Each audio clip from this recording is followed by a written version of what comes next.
Hello everyone, welcome back to this channel. In this video, I will show you the easy and clear steps on how to turn on autosave media after receiving on the IMMO application.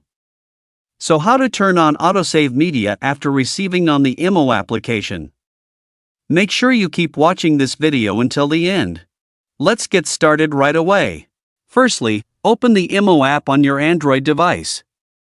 This is the initial screen of the app. Next, tap the profile icon in the top left of the screen. A scrolling menu will appear. Next, tap the Settings menu. Here, you're in the Settings menu. Next, tap the Chats menu. This will appear. Next, tap Autosave after receiving. Next, activate everything here. So that's it, tutorial on how to turn on autosave media after receiving on the IMMO application. Thank you for watching.